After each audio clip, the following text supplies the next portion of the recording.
Hello everyone. आज के इस वीडियो में हम लोग एक्सरसाइज 30.1 का क्वेश्चन नंबर 16 से स्टार्ट करेंगे।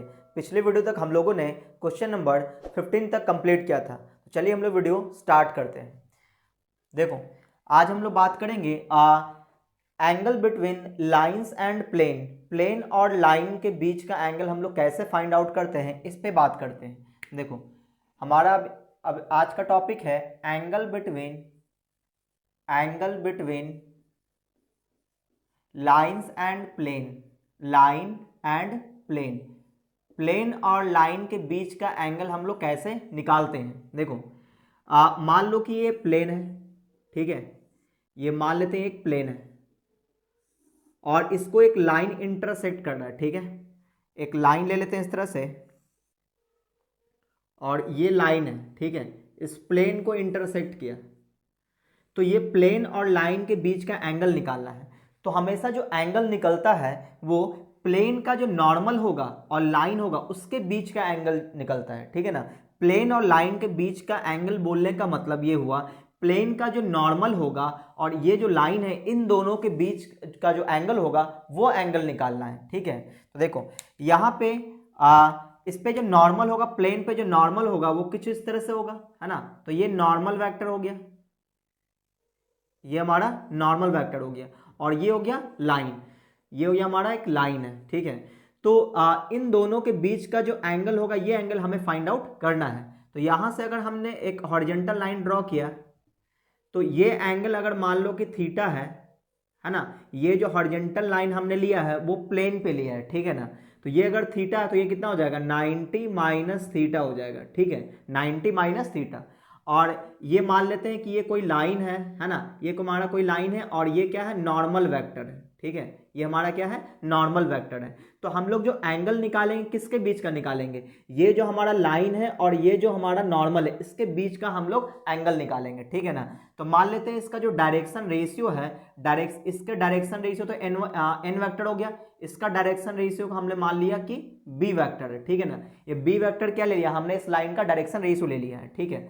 तो देखो, इसके बीच का जो एंगल निकालेंगे वो एंगल ये वाला होगा, ये एंगल निकालना है, ये नहीं निकालना है, हमें ये एंगल निकालना है। तो क्या करेंगे, दो वेक्टर के बीच का एंगल हम लोग कैसे निकालते थे, तो लिखते थे कॉस थीटा। तो यहाँ पे लिखेंगे कॉस थीटा की जगह कितना, 90 माइनस थीटा। तो 90 minus theta is equal to, इन दोनों वेक्टर का डॉट प्रोडक्ट लेंगे तो n vector dot b vector और डिवाइडेड बाय दोनों के मैग्नीट्यूड से डिवाइड कर देंगे, ठीक है ना। ऐसा हम लोगों ने पढ़ा हुआ है, ठीक है। तो यहाँ पे आप देखोगे कॉस 90 माइनस थीटा क्या बन जाएगा, ये बन जाएगा sine theta. Cos 90 minus theta क्या होता था, साइन थीटा होता था।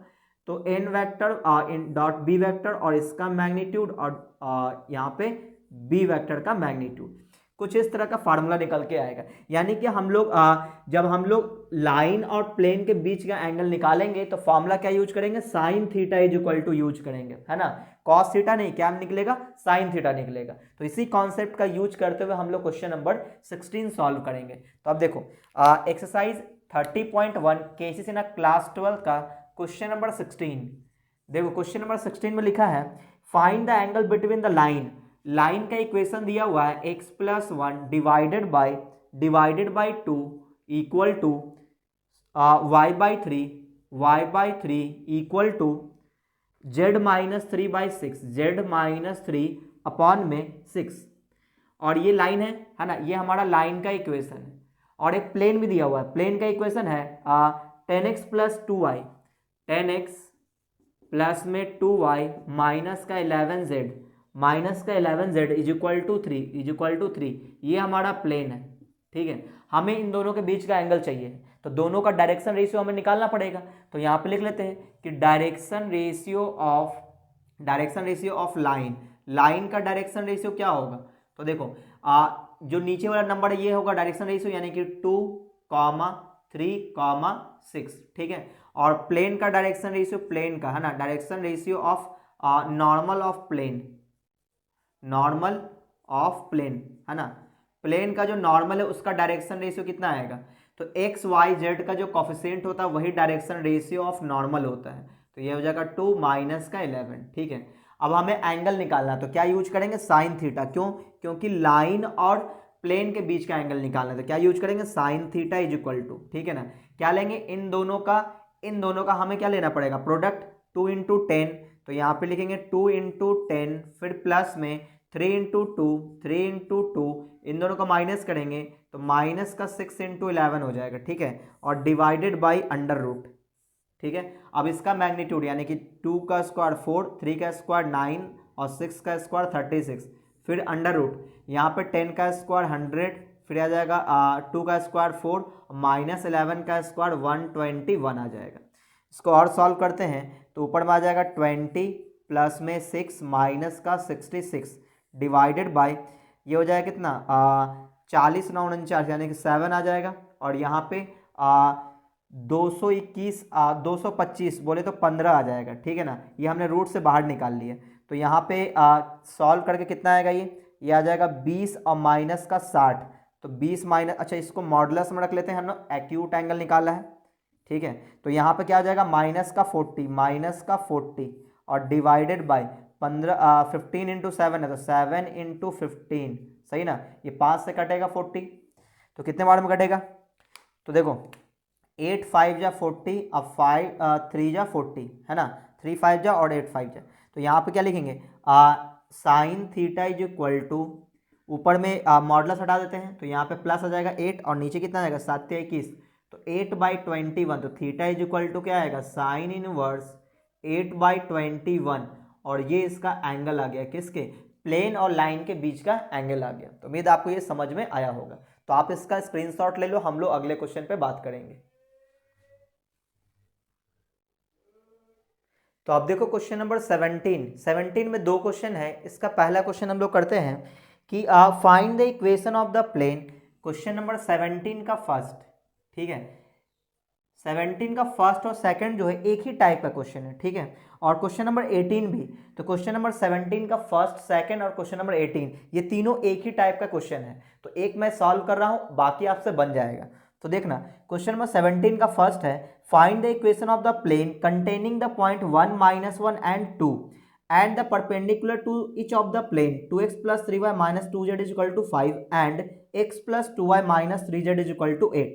यहाँ पे ये बोला गया है कि एक प्लेन है जो पास कर रहा 1 -1 और 2 से, कंटेनिंग द प्लेन बोलने का मतलब उस प्लेन पे एक पॉइंट है, कौन है 1 -1 एंड 2, और वो जो प्लेन है परपेंडिकुलर है 2 अदर प्लेन पे। तो इसका मतलब ये हुआ कि जिस प्लेन का इक्वेशन हमें फाइंड आउट करना है वो प्लेन बाकी 2 प्लेन पे परपेंडिकुलर है, तो डेफिनेटली ऐसा होगा कि जिस पे परपेंडिकुलर है उसका जो डायरेक्शन रेशियोज होगा और हमारा जो प्लेन है जिसका इक्वेशन हमें फाइंड आउट करना है उसका डायरेक्शन रेशियो जो होगा वो आपस में परपेंडिकुलर होगा, है ना, दोनों का नॉर्मल का क्या होगा आपस में परपेंडिकुलर होगा। तो इसका मतलब ये हुआ कि हमें लिखना चाहिए पहले इक्वेशन, तो इक्वेशन ऑफ तो पहले हमें डायरेक्शन रेशियो मानना पड़ेगा, किसका, जिसका इक्वेशन हमें निकालना, जिस प्लेन का इक्वेशन हमें निकालना है। तो पहले मान लेते हैं डायरेक्शन रेशियो, किसका डायरेक्शन रेशियो, जिस प्लेन का इक्वेशन हमें फाइंड आउट करना है। तो let direction ratios of normal of required plane, जिस प्लेन का हमें इक्वेशन निकालना है उसके डायरेक्शन, उसके नॉर्मल का जो डायरेक्शन रेशियो है वो हमने मान लिया A B एंड C, ये हमने मान लिया, ठीक है। तो लिखेंगे इक्वेशन, लिखते हैं ना, equation of plane passing through containing, या फिर ऐसा लिख लो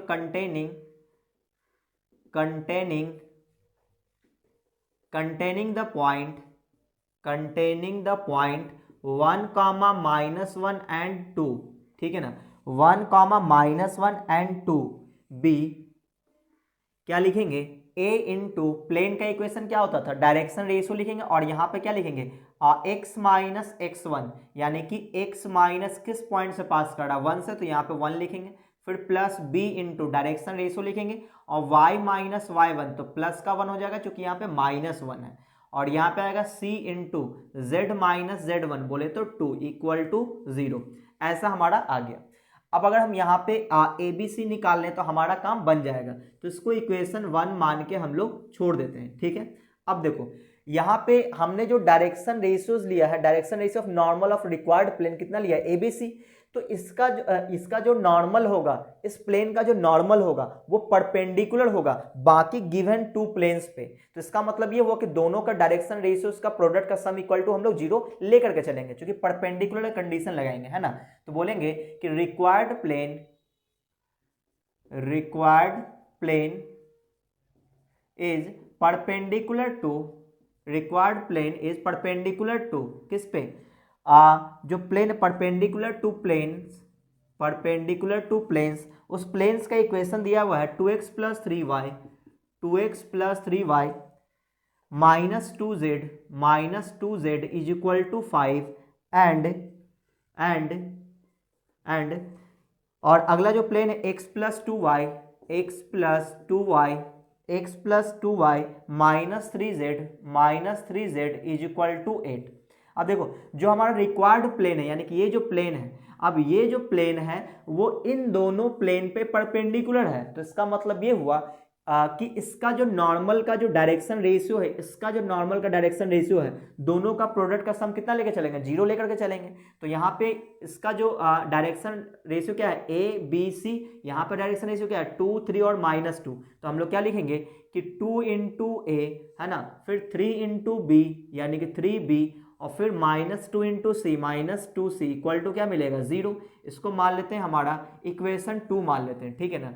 एंड दूसरा क्या लिखेंगे, इसका नॉर्मल का डायरेक्शन रेशियोज और इसका डायरेक्शन रेशियोज का प्रोडक्ट का सम 0 लेकर चलेंगे। तो बोलेंगे कितना 1 इंटू A यानी कि A, और फिर 2 इंटू B यानी प्लस का 2B, और फिर -3 इंटू C यानी कि -3C इक्वल टू क्या मिलेगा 0, इक्वेशन 3। अब यहां से हम लोग ABC की वैल्यू निकालेंगे, ठीक है ना। या तो ABC निकाल लें या तो ABC के प्रोपोर्शनल नंबर निकाल लें, दोनों में हमारा काम चल जाएगा, क्योंकि डायरेक्शन रेशियोज क्या होता है, वो तो प्रोपोर्शनल नंबर होता है।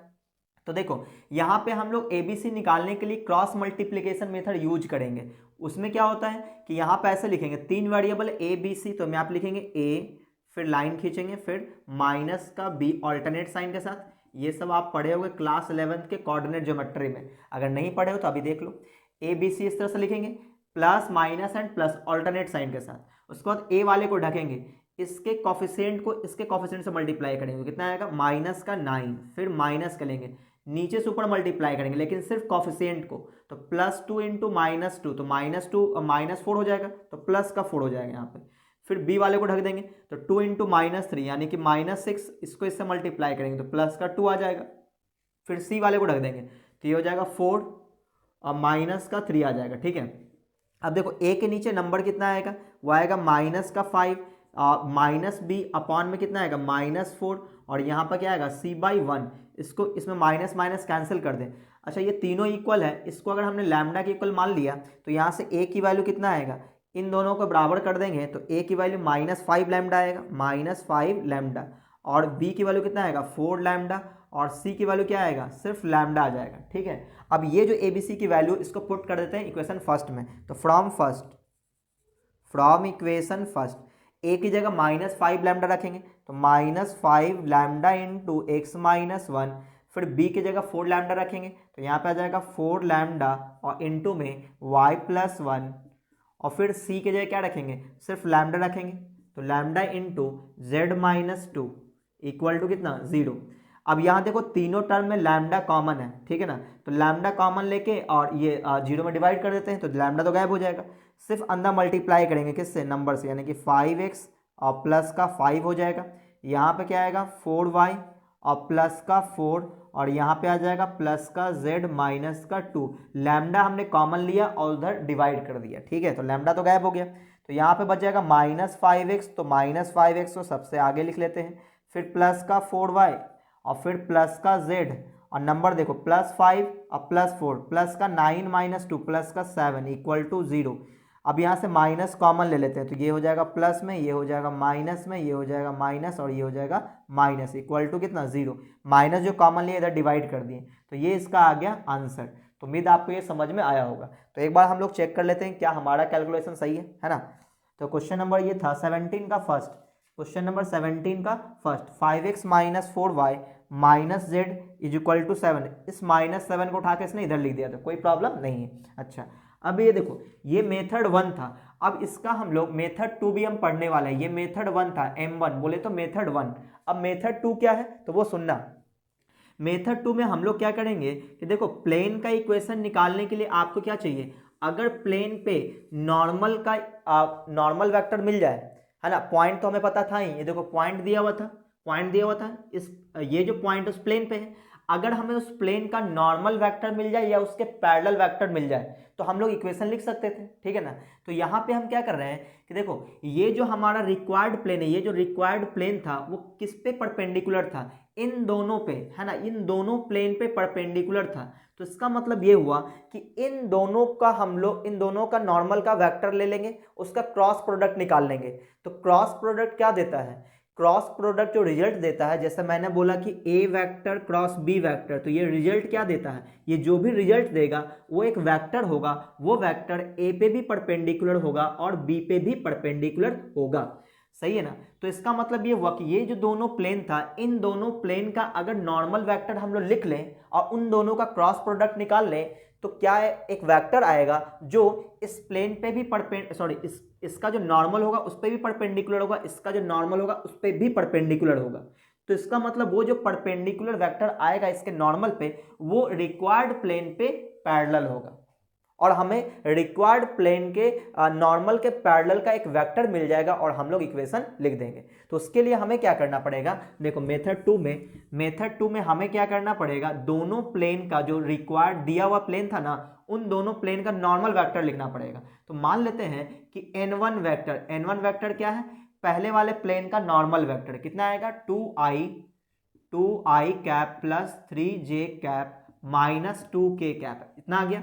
और n2 वेक्टर लिख लेते हैं, n2 वेक्टर कितना आएगा, ये जो प्लेन था इसका हम नॉर्मल लिख रहे हैं, तो ये हो जाएगा i कैप प्लस में 2j कैप और माइनस का 3k कैप। जो i j k का x y z का जो कॉफिशिएंट होता है उसी को हमने लिया, वही हमारा क्या होता है, नॉर्मल वेक्टर होता है।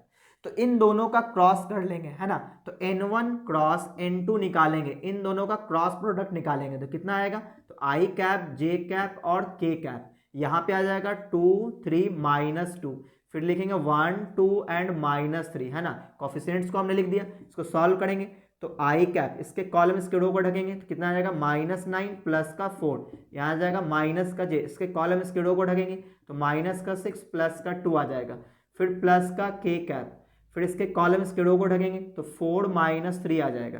इसको और सॉल्व करेंगे तो माइनस का 5i कैप और यहाँ पे प्लस का 4j कैप और यहाँ पे प्लस का k कैप आ जाएगा, ठीक है। तो n1 क्रॉस n2 तो आया, तो ये जो वेक्टर होगा ये क्या होगा, रिक्वायर्ड प्लेन के नॉर्मल के पैरेलल होगा, है ना, पैरेलल टू, ये जो होगा parallel to normal of required plane का जो नॉर्मल होगा उसके क्या होगा, पैरेलल होगा। इसका मतलब ये हुआ इक्वेशन ऑफ प्लेन हम लिख सकते हैं, इक्वेशन ऑफ रिक्वायर्ड प्लेन क्या लिख सकते हैं, तो मैंने आपको पढ़ाया था कि r डॉट एन लेते थे, r dot n vector is equal to a dot n, ऐसा हम लोग फॉर्मूला पढ़ चुके हैं, ठीक है ना, प्लेन का इक्वेशन निकालने के लिए। तो r के मतलब ये हुआ कि हम लोग लिखेंगे xi cap plus yj cap plus zk cap, ठीक है, और यहाँ पे डॉट n वेक्टर मतलब ये यूज कर लेंगे हम लोग, तो माइनस का 5i कैप प्लस का 4j कैप प्लस का k कैप, ठीक है ना, इक्वल टू, यहाँ पे जो a वेक्टर है वो पॉइंट है, तो पॉइंट का कोऑर्डिनेट दिया था 1 -1 एंड 2, तो इसको i j के में लिख लेते हैं, तो i माइनस का j प्लस का 2k कैप, और इसका डॉट लेंगे हम लोग इसी n के साथ, यानी कि -5i cap plus 4j cap और प्लस k कैप। इसी को सॉल्व करेंगे तो वो इतना ही आंसर देगा जितना ये आंसर आया है, सही ना, आप सॉल्व करके चेक कर लेना। देखो -5x आएगा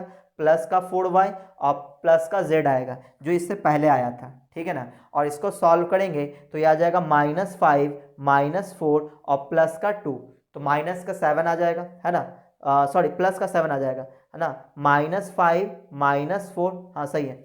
तो उम्मीद है आपसे ये अब बन जाएगा, माइनस कॉमन ले लेंगे सेट हो जाएगा। तो इसको जब आप सॉल्व करोगे तो यही आंसर आएगा। तो ये दोनों तरीका सही है, आपको जो मेथड अच्छा लगे वो आप यूज कर सकते हो। और क्वेश्चन नंबर 17 का फर्स्ट क्वेश्चन नंबर 17 का सेकंड और क्वेश्चन नंबर 18 ये तीनों एक ही टाइप का क्वेश्चन है, तो उम्मीद है आप लोग इसको बना लोगे। तो आप इसका स्क्रीनशॉट ले लो, हम लोग अगले क्वेश्चन पे बात करेंगे। तो अब देखो क्वेश्चन नंबर 19। क्वेश्चन नंबर 19 में दो क्वेश्चन है, दोनों क्वेश्चन एक ही टाइप का है, तो मैं एक सॉल्व कर देता हूं, दूसरा आप कर लोगे।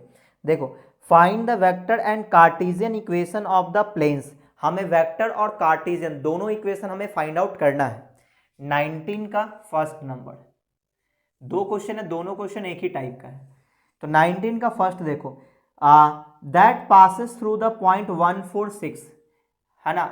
एक प्लेन का इक्वेशन निकालना है कार्टेशियन फॉर्म में, ये पॉइंट है ना, इसी पॉइंट से प्लेन पास कर रहा है, ठीक है। And the normal vector to the plane is, normal vector दे दिया है, नॉर्मल वेक्टर कितना है, नॉर्मल है i cap minus 2j cap, i cap minus 2j cap plus k cap, ये नॉर्मल है, ठीक है। तो हमें प्लेन का इक्वेशन निकालना है। तो हम लोगों ने ऑलरेडी पढ़ा हुआ है कि अगर कोई पॉइंट दिया हो a वेक्टर और नॉर्मल दिया हो n वेक्टर, ठीक है ना, और प्लेन का इक्वेशन निकालना हो, तो इक्वेशन हम लोग क्या पढ़े थे कि r vector minus a vector और इसका डॉट लेते थे n के साथ, इक्वल टू कितना, 0। ये हमारा इक्वेशन होता था, ठीक है ना। इसी को सॉल्व करके हम लोग इस तरह से लिखते थे कि r डॉट n फिर minus a dot n equal to 0, और इसको उठा के इधर कर दिए थे, तो r dot n vector minus sorry equal to a vector dot n vector, ठीक है ना। तो इसी इक्वेशन का हम लोग यूज करके और प्लेन का इक्वेशन हम लोग निकाल सकते हैं। तो यहाँ देखो, जो हमारा a वेक्टर होने वाला है वो क्या होगा, a वेक्टर जो यहाँ पे आएगा वो आएगा i cap plus 4j cap plus 6k cap, और यही हमारा क्या है, n वेक्टर है ना, यही क्या है, n वेक्टर है।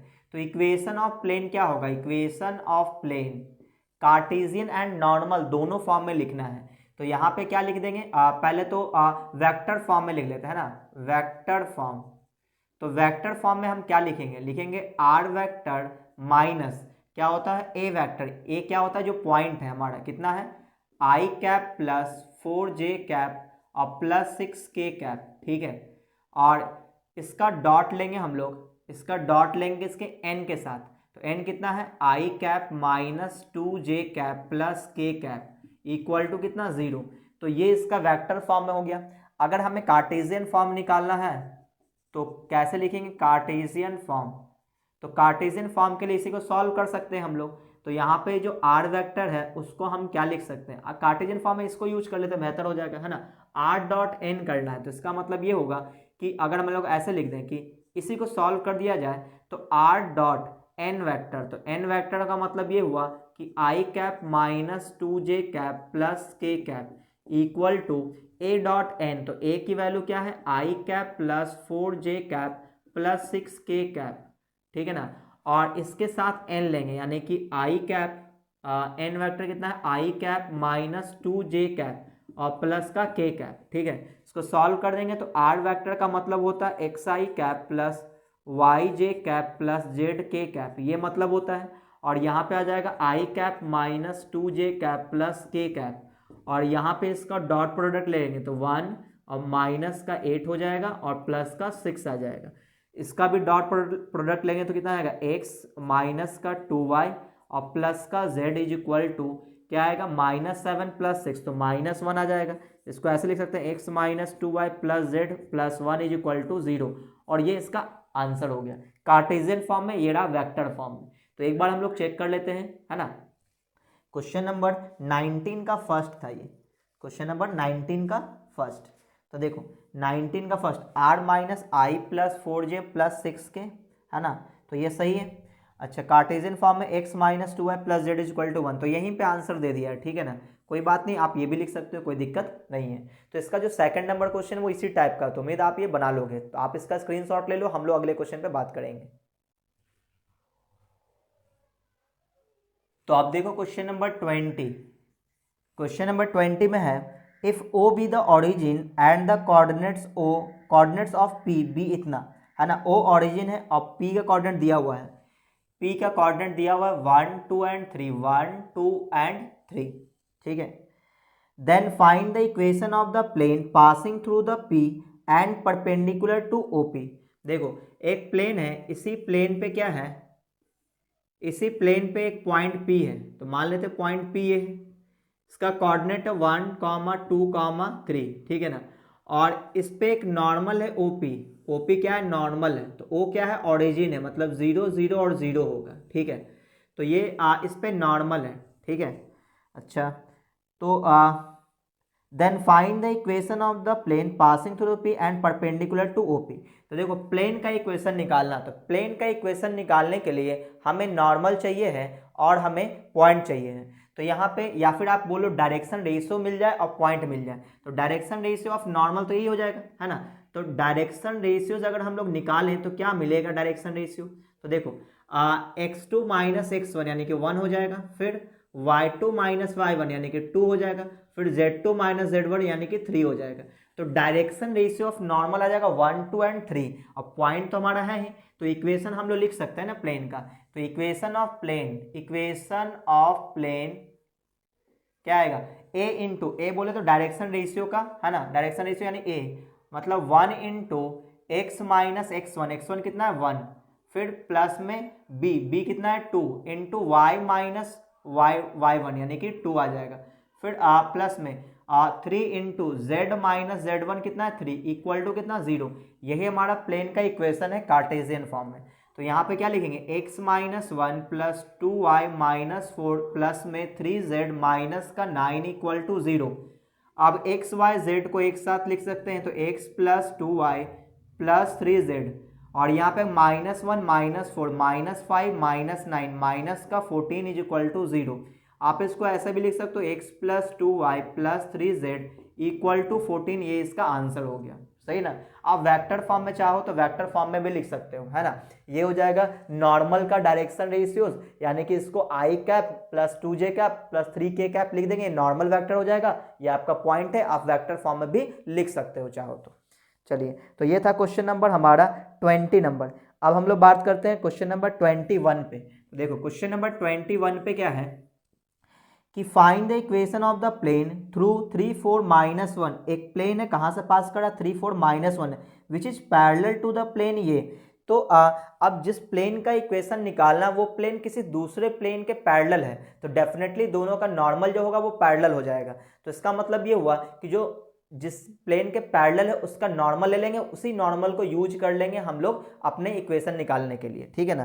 तो बोलेंगे गिवन प्लेन, है ना, गिवन प्लेन क्या है, एक प्लेन का इक्वेशन दिया हुआ है क्वेश्चन नंबर 21 पे, r डॉट और यहाँ पे लिखा है 2i cap minus 3j cap, 2i cap minus 3j cap, 2i cap minus 3j cap plus में 5k कैप और equal to plus 7 is equal to 0, ठीक है।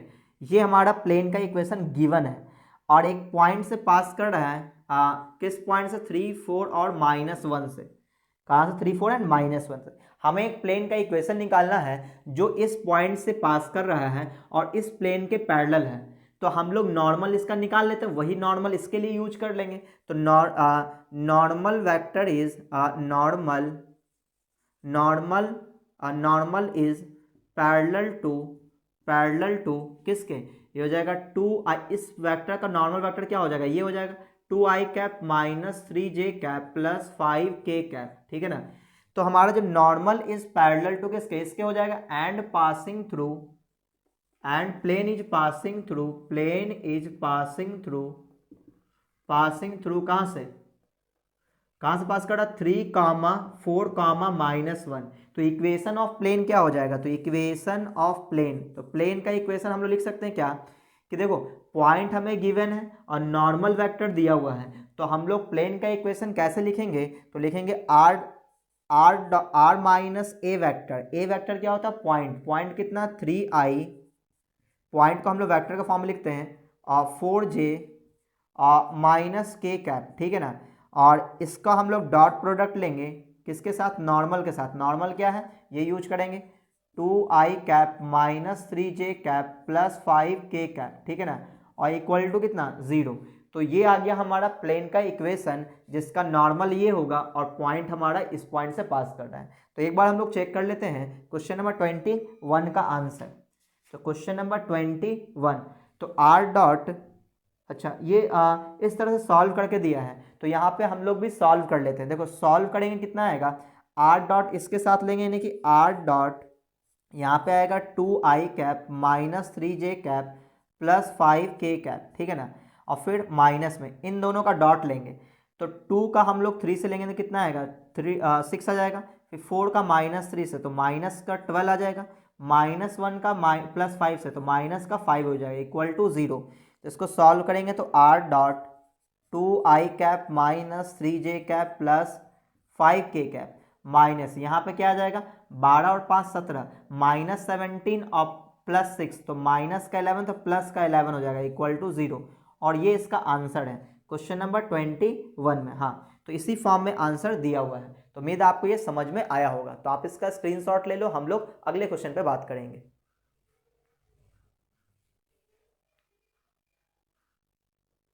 तो आप देखो question number 22, question number 22, find the 22 में 2 क्वेश्चन है, ठीक है, सॉरी 22 में एक ही क्वेश्चन है। तो find the equation of the plane passing through the ABC, ABC से पास करा and parallel to the plane ये। तो एक पॉइंट दिया हुआ है A, B एंड C, ये आपका पॉइंट है, ठीक है ना, और पैरेलल टू गिवन प्लेन। तो प्लेन का इक्वेशन क्या है, R dot I plus J plus के, आई cap plus j cap plus k cap और इक्वल टू 2 है, ठीक है। तो यहाँ पे अगर आप देखो तो नॉर्मल वेक्टर जो आएगा, इसका जो नॉर्मल वेक्टर आएगा वो कितना आएगा, तो normal vector is equal to आ जाएगा i cap plus j cap plus k cap, ठीक है। तो इस प्लेन का नॉर्मल ये है।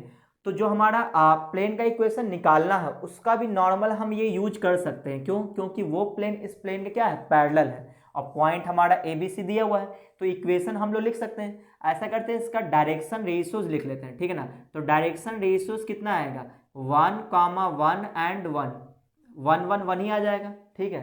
तो डायरेक्शन रेशियो पता है, पॉइंट पता है, इक्वेशन हम लोग लिख सकते हैं। तो इक्वेशन कैसे लिखेंगे, तो लिखेंगे क्या कि 1 into x minus x1, x1 कितना है a है, फिर plus 1 into Y minus y1, y1 कितना है b। यहाँ पे मैं कार्टेशियन फॉर्म में लिख दे रहा हूँ, ठीक है ना, आप चाहो तो वेक्टर फॉर्म में भी लिख सकते हो। तो 1 इंटू जेड माइनस z1, ठीक है ना, इक्वल टू 0। तो यहाँ पे क्या आएगा, x minus a plus y minus b plus z minus यहाँ पे c होना चाहिए था ना, तो z minus c equal to 0। तो इसको अगर हम सजा के लिखें तो x plus y plus z, और यह आ जाएगा minus a minus b minus c is equal to 0। हम लोग इसको ऐसे भी लिख सकते हैं, x plus y plus z is equal to a plus b plus c. ये इसका आंसर हम लोग दे सकते हैं। तो हमारे बुक में इसी टाइप से आंसर दिया हुआ था, तो हमने इसी फॉर्म में लिख दिया, ठीक है ना। आप चाहो तो वेक्टर फॉर्म में भी लिख सकते हो, उसको दोबारा आप कार्टेशियन फॉर्म में कन्वर्ट भी कर सकते हो। तो उम्मीद आपको ये समझ में आया होगा। तो आज के वीडियो को हम लोग यहीं पे रोकते हैं। अगर आपको ये वीडियो अच्छा लगा तो वीडियो को आप लाइक कर दें, अपने दोस्तों में शेयर कर दें, और अगर आप चैनल में पहली बार आए तो चैनल को सब्सक्राइब करके बेल आइकन जरूर दबा दें, ताकि जैसे मैं कोई नया वीडियो डालूंगा आपको नोटिफिकेशन मिलता रहेगा।